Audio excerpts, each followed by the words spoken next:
1 वर्ष 2 वर्ष 14 वर्ष। त्यो पनि कसरी हेर्नु भन्दाखेरि निष्ठाबद्ध, एक दिन पनि नछोडे।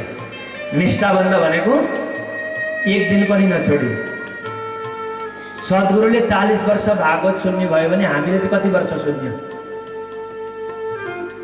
बुझ्दै हुनुहुन्छ नि? त्यसैले हामीले के गर्नुपर्छ? भागवत सुन्नै पर्छ।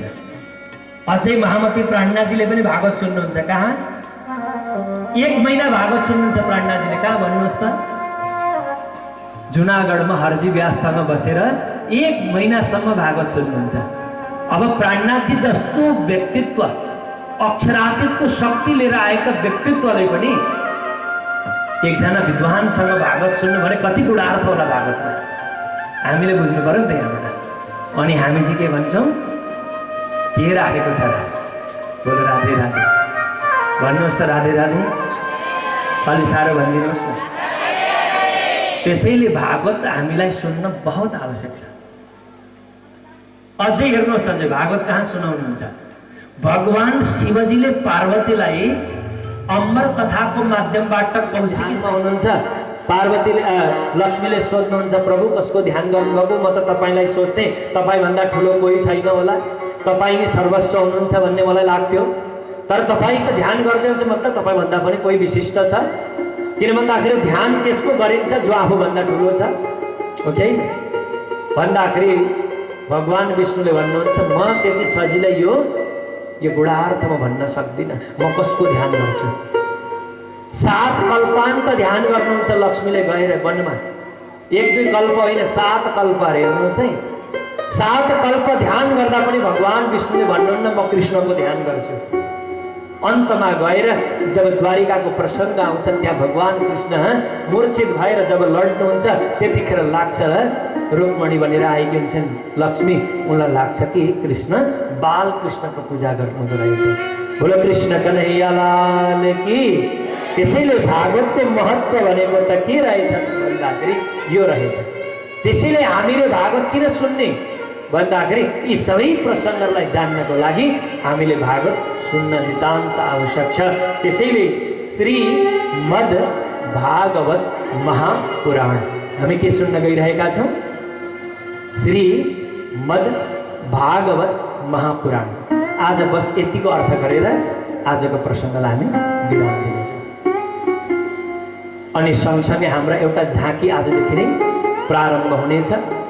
यो श्रीमद् भागवतको अर्थको अन्तिममा एउटा झाँकी आउनेछ, जहाँ भागवत कसले लेख्यो, कुन प्रकारले लेख्यो भन्ने प्रसङ्ग विशेष रूपले झाँकीको दर्शनबाट पनि हामी श्रवण गर्नेछौँ। हेर्नुहोस् है, अब ध्यान दिनेवाला वस्तु, पुस्तकको नाम के हो भन्नुहोस् न हौ? महापुराण, श्रीमद् भागवत। श्री भनेको के हो? श्री शब्दोदिता इति राधा। श्री भनेको के अरे? श्री भनेको राधा। श्री श्रयते कृष्ण यासा श्री। जुन श्रीले कृष्णको भक्ति गर्न सिकाउँछ त्यसलाई के भनिन्छ? राधा भनिन्छ। बुझ्दै हुनुहुन्छ नि? श्री भनेको राधा, श्री भनेको श्यामा। श्रीमद् भागवतमा यदि श्री शब्दको प्रयोग कहीँ पनि छ भने त्यो सोच्नु पर्यो राधा हो। हेर्नुहोस् है, या राधा हो या सुखदेव हो, त्यहाँदेखि बाहेक भागवतमा श्री शब्दको प्रयोग कसैलाई गरिएकै छैन। बडा विचित्र। अनि अझै सुन्नुपर्ने प्रसङ्ग, पुरा भागवतमा 18,000 श्लोकहरू छन्, तर राधाको नाम कहीँ पनि आउँदैन। अझै पुरै 18,000 श्लोकमा राधाको नाम कहीँ पनि आउँदैन। किन भन्दाखेरि जहाँ श्री छ त्यही राधा हो, त्यसैले राधाको नाम लिन आवश्यक भएन। अझै धेरै प्रसङ्गहरू छन्।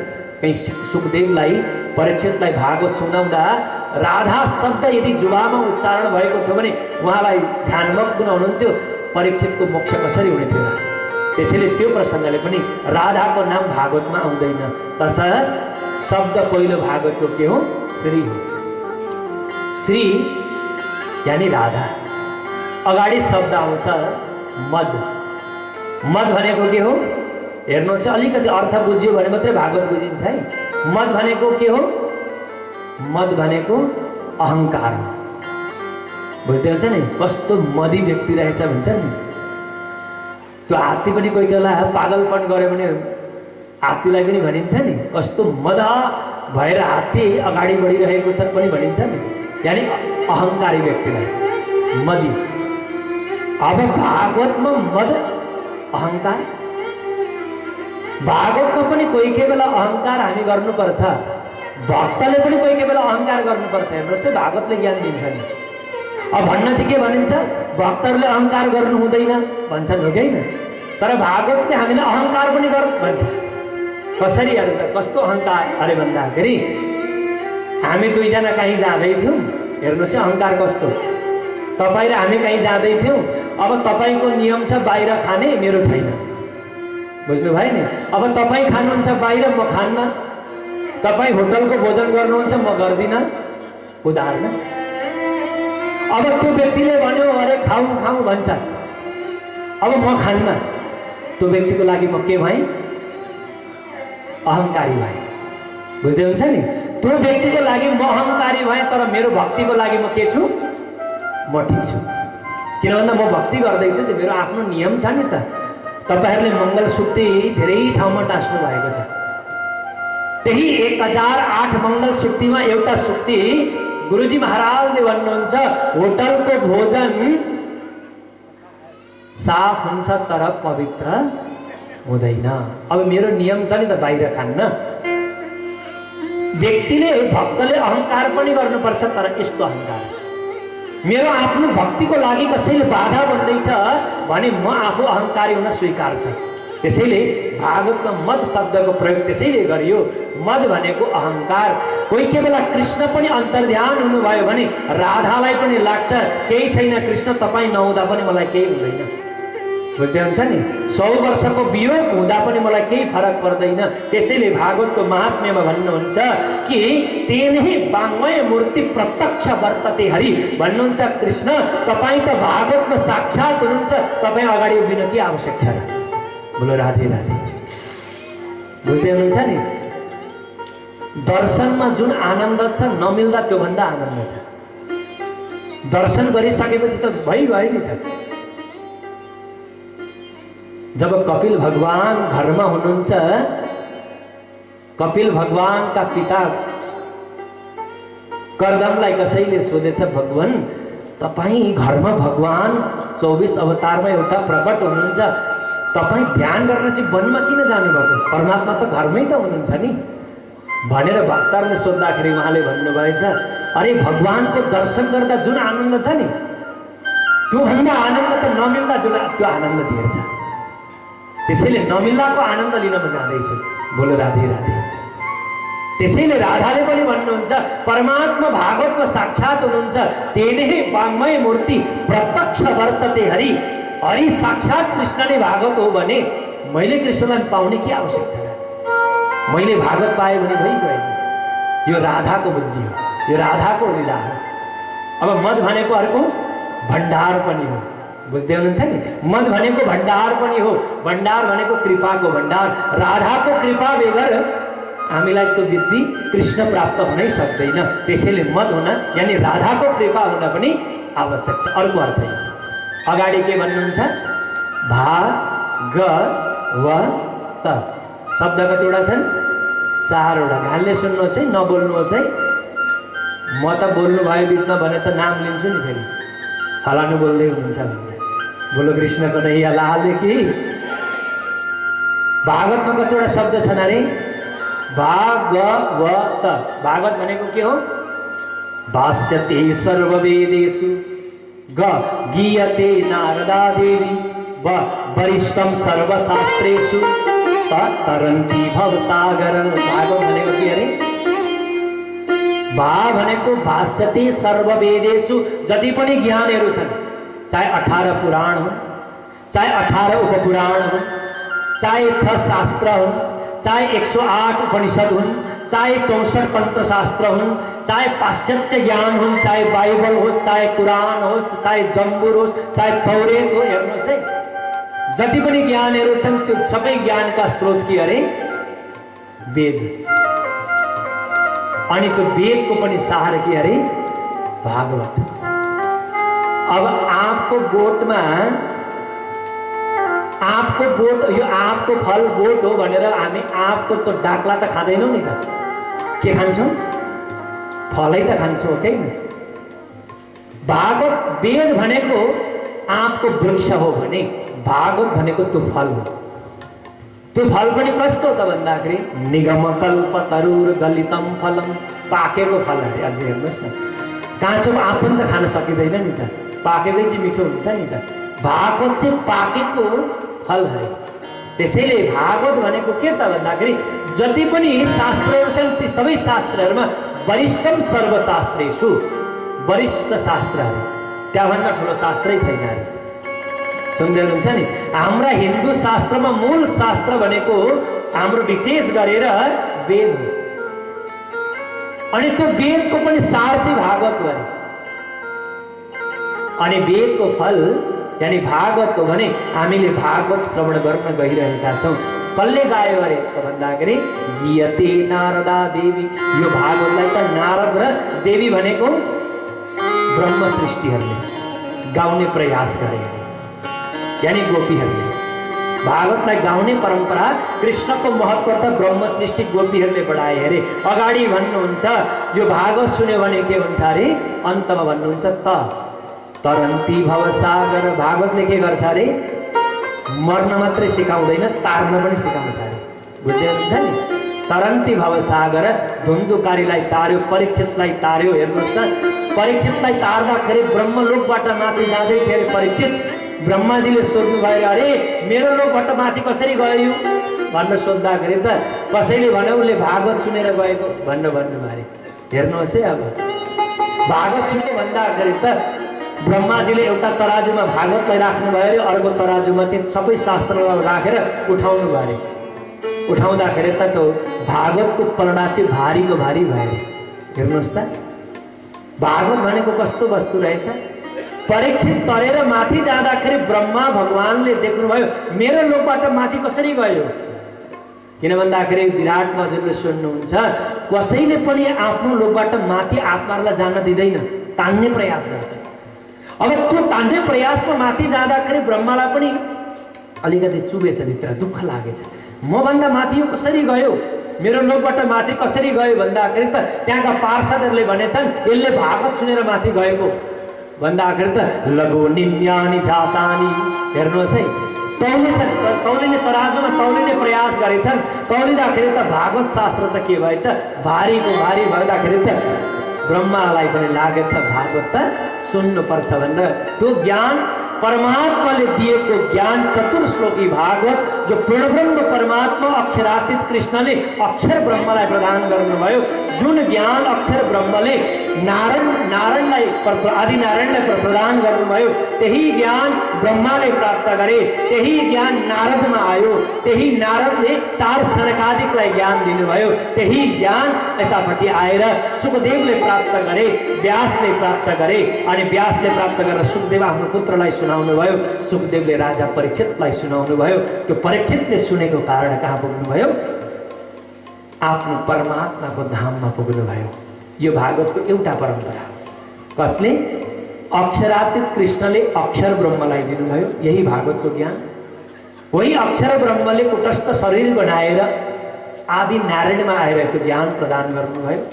त्यही आदि नारायणले ब्रह्माजीलाई दिनुभयो, नारदमा आयो, सनकादिकमा आयो। हेर्नुहोस् है, पछाडि गएर व्यासले प्राप्त गरे नारदबाट, त्यही व्यासले आफ्नो छोरा सुखदेवलाई दिनुभयो। भोलिको प्रसङ्गमा हामी सुन्छौँ। अनि त्यही ज्ञान परीक्षितलाई प्राप्त गर्दाखेरि त परीक्षित अगाडिको लोकमा गएको देख्दा ब्रह्माजीलाई लागेछ मेरो लोकबाट माथि कसरी गयो। त्यसैले भागवतले त के गराउँदो रहेछ, भागवतले तर्न सिकाउँदो रहेछ। भागवत सुन्दाखेरि केवल भागवत सुनेर हामीले भागवतलाई कथा मात्रै नसुनेर त्यो भित्रको चिन्तन हामीले गर्न थाल्यौँ भने भागवतबाट तर्न धेर समय लाग्दैन। तर चिन्तनको आवश्यकता छ, समयको पनि आवश्यकता, समयको पनि त्यही प्रकारको विलम्बता छ। एउटा झाँकी आउँदैछ, पूर्णब्रह्म परमात्मा कृष्णको कथा व्यासको मुखारविन्दबाट निश्रित हुन्छ। अनि त्यो व्यासले बोलेका वाणीहरूलाई भगवान गणेशले लेख्नुहुन्छ। यो भागवतलाई हेर्नुहोस् है, अब लेख्ने कार्य कसले गर्नुभयो? भगवान गणेशले गर्नुहुन्छ। त्यही गणेश र व्यासको झाँकी विशेष रूपले आउँदैछ। त्यसैले कृष्णलाई त हामी के भन्छौँ? पूर्ण ब्रह्म परमात्मा मानेर हामी पूजा गरिरहेका छौँ। श्री कृष्ण मेरो सब दुख हरा, श्री कृष्ण मेरो सब दुख हरा, एक बार मलाई याद कर, एक बार मलाई याद कर, श्री कृष्ण मेरो सब दुख हरा, श्री कृष्ण मेरो सब दुख हरा, एक बार मलाई याद कर, एक बार मलाई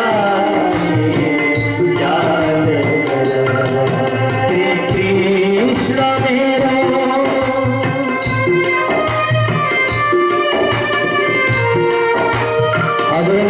ताली बजाउँदै पछाडि पछाडि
भक्तले के भन्नुहुन्छ भन्दाखेरि कृष्णको नाम भनेको यस्तो नाम हो, धेरैचोटि प्रयोग पर्दैन।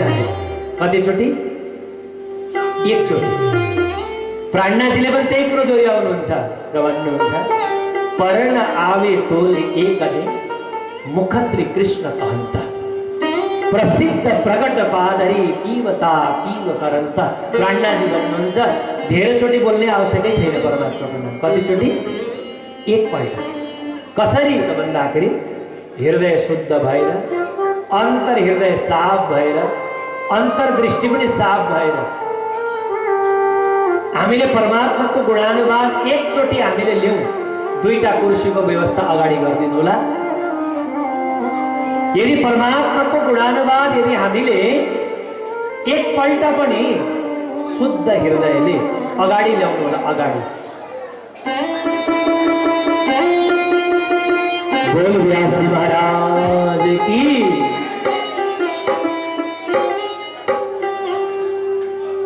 व्यासजीलाई जब यो कथा प्राप्त भयो, व्यासजीले जब चतुर्श्लोकी भागवत श्रवण गर्नुभयो त गणेशजीलाई भन्नुभयो, बोलो गणेश महाराज की।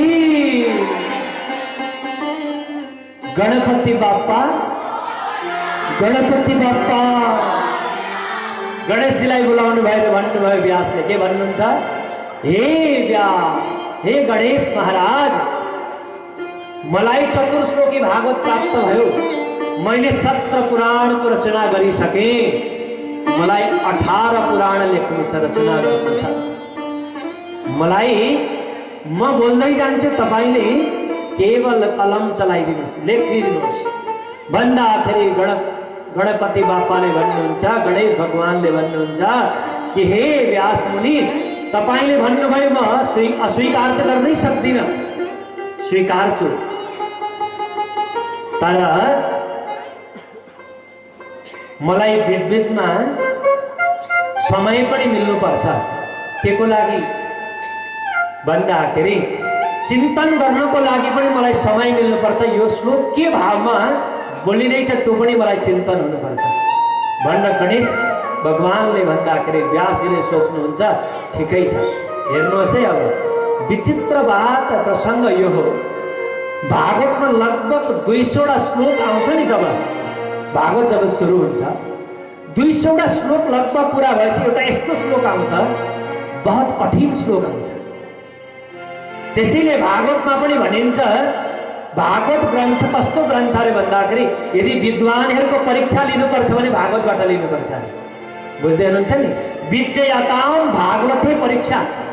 विद्वानहरूको पनि परीक्षा कसैले लिन्छ भने भागवतबाट लिनुपर्छ। त्यति गहिरो ज्ञान छ। अब व्यासजीलाई लघु शङ्का दीर्घ शङ्का त जानु छ, बाथरुम त जानु छ। हेर्नुहोस् है, अब भाषाको त आजको प्रयोग गर्नु पर्यो नि त। उहाँलाई जब बाथरुम इत्यादि आउँछ व्यास भगवानलाई, व्यास मुनिले एउटा श्लोक 200वटा श्लोक पछाडि यस्तो श्लोक लिएर आउनुहुन्छ भागवतमा, गणेश चिन्तन गरेका गरे हुन्छ। अब अगाडि लेख्नै पाउँदैन। त्यसैले भगवान गणपतिले के गर्नुहुन्छ, चिन्तन गर्दा गर्दै व्यास मुनि आफ्नो नित्य कर्म सकेर पुनः आउँदाखेरि बल्ल गणेशले बुझिसकेको हुन्छ प्रसङ्ग। त्यसैले भागवत भनेको के त भन्दाखेरि व्यासको मुखबाट निश्रित वाणी, कलम चाहिँ कसको चलेको? गणेशजीको वाणी आएको कहाँबाट रहेछ? अक्षरातीत कृष्णले अक्षर ब्रह्मलाई प्रदान गर्नुभयो। यही ज्ञान जुन गणेशजीलाई व्यासले सुनाउँदै हुनुहुन्छ, ध्यान दिनुलाई। त्यही अक्षर ब्रह्मले नारायणलाई दिनुभयो त्यही ज्ञान घुम्दै घुम्दै घुम्दै यहाँसम्म आइपुग्छ व्यासको मुख अरविन्दसम्म। नारायणले गरेर त्यो चतुर्श्लोकी भागवत आश्रममा दिनुहुन्छ, कुटीमा दिनुहुन्छ। अब चतुर्श्लोकी भागवत भनेको के हो त भन्नुहुन्छ भने, जुन प्रकारले सद्गुरु देवचन्द्रजी महाराजलाई मेरो नाम कृष्ण हो, म अनादि अक्षरातीतमा बस्छु भने जस्तै ज्ञान। बुझ्दै हुनुहुन्छ नि? भन्नुको मतलब इक्जाम्पल हो यो। उहाँलाई त्यो भन्ने बित्तिकै सद्गुरुले के भन्नुहुन्छ, सो तो अब जाहेर भए सबविध वचन सहित मलाई सबै खुल्यो भन्नुहुन्छ देवचन्द्रजीले। त्यस्तै व्यासले पनि 4वटा श्लोक पाउने बित्तिकै भन्नुहुन्छ, मलाई अक्षरातीतको ज्ञान अब भयो। त्यसैले भागवतको पहिलो श्लोक नै अक्षरातीतको व्याख्या गर्छ। कसैले भन्छन् भागवतमा त कुरै छैन, अक्षरातीत कृष्णको कुरै छैन, त्यसैले भागवत सुन्न कहाँ आवश्यक। तर भागवतको पहिलो श्लोकै के छ? जन्मादस्य यतन्वयादितरतस्य चार्थे सुविज्ञ सुराट। त्यही अक्षरातीत परमात्मालाई सुराट भन्यो, त्यही वाणीमा नूर जमाल भन्यो, त्यसलाई नै नूर तजल्ला भन्यो, त्यसलाई नै सुप्रिम गड भन्यो। हेर्नुहोस् है, त्यही सुराट शब्द। त्यसैले भागवतले पनि अक्षरातीतको गुणानुवाद गरिरहेको छ। त्यसैले आज व्यासले के भन्नुहुन्छ, गणेशजीलाई तपाईँ कलम चलाउनुहोस्, लेख्ने कार्य गर्नुहोस्, म बोल्दै जान्छु भन्दा अगाडि अब व्यास बोल्दै जानुहुन्छ, गणेशजी लेख्दै जानुहुन्छ। बोलो गणेश भगवान की, श्रीमद्भागवत महापुराण की जय।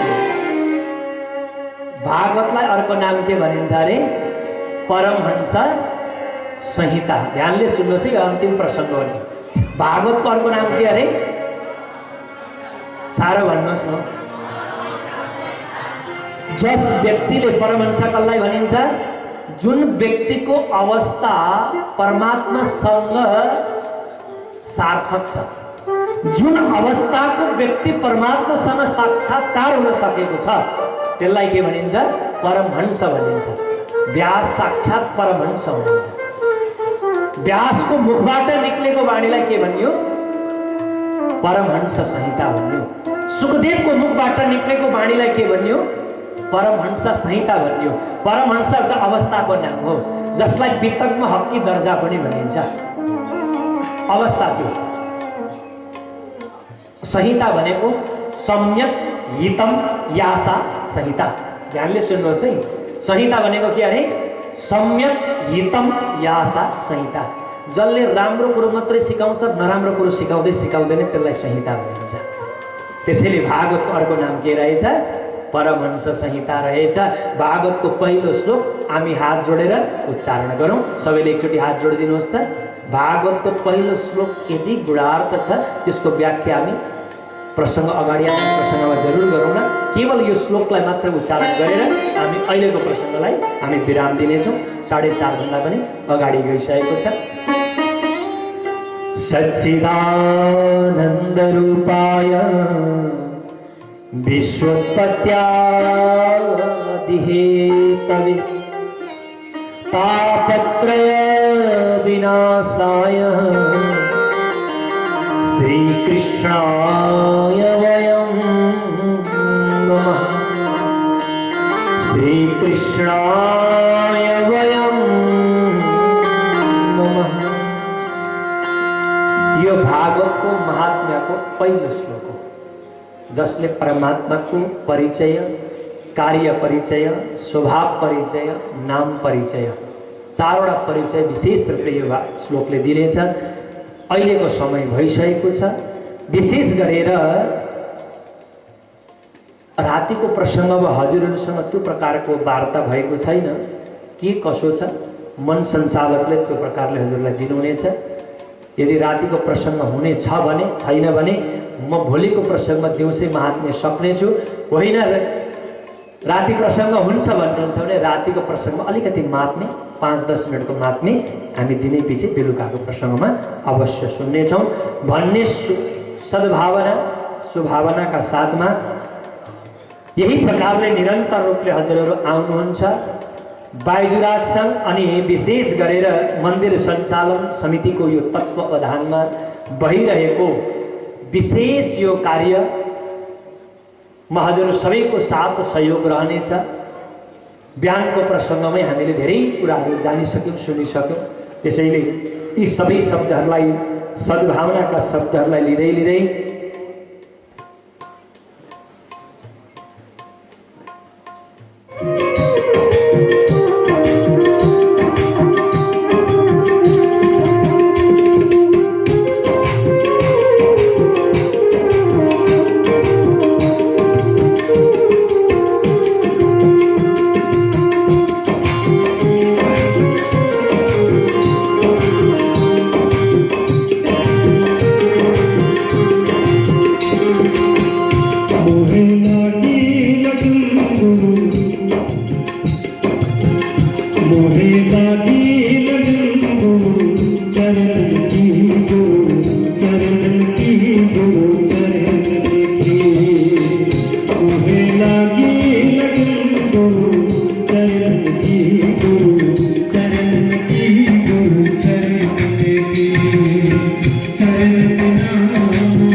प्यारे की, श्री 108 मंगलदास जी महाराज की, श्री कृष्ण प्रणामी धर्म की।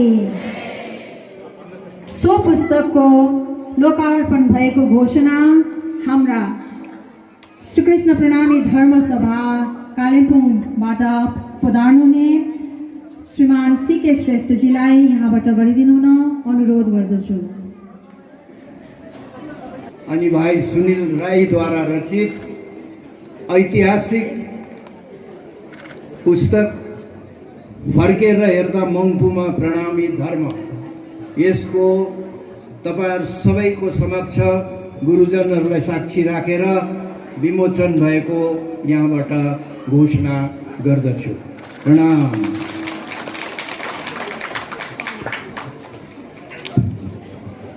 प्रणामी गीता मन्दिर धर्मसभा शाखा संख्या 8 यहाँलाई हार्दिक स्वागत तथा अभिनन्दन गर्दै यहाँको आशीर्वाद हामीमाझ सदैव रहिरहोस् भन्ने कामना पनि गर्दछौँ।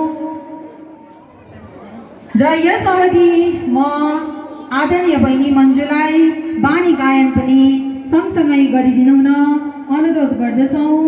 समयको पाबन्दी हामीलाई छ। श्री गुरुजीको समय अति नै महत्त्वपूर्ण छ हाम्रो लागि र हामी यस कार्यक्रमलाई सरसर्ती नै अगाडि बढाएर लानेछौँ। सच्चिदानन्द गुरुदेव की जय। प्राणनाथ प्यारे की।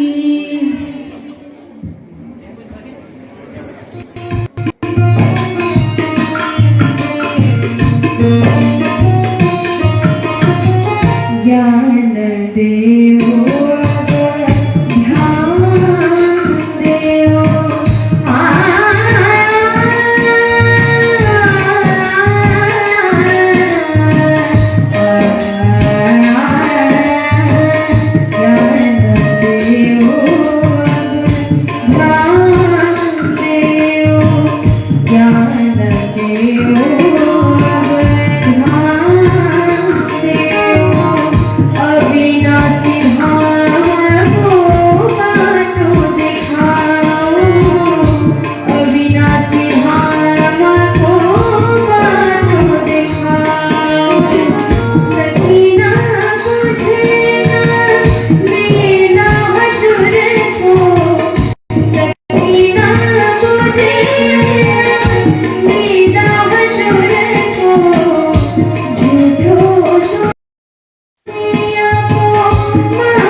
तुझको बाहर निकलना पड़ेगा, तुझको बाहर निकलना पड़ेगा।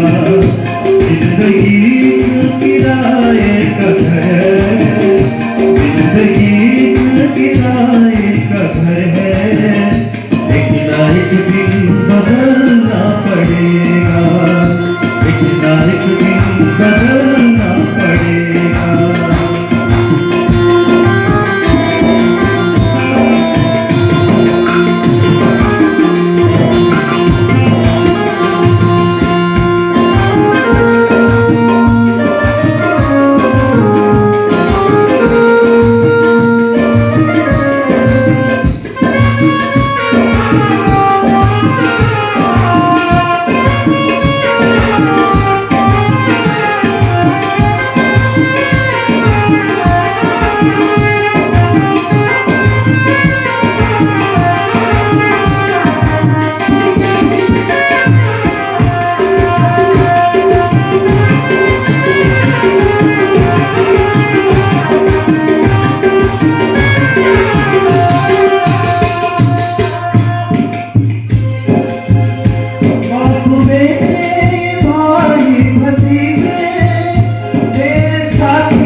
अपने आंगन से उठना पड़ेगा, अपने आंगन से उठना पड़ेगा, अपने चौखट से निकलना पड़ेगा, अपने चौखट से निकलना पड़ेगा।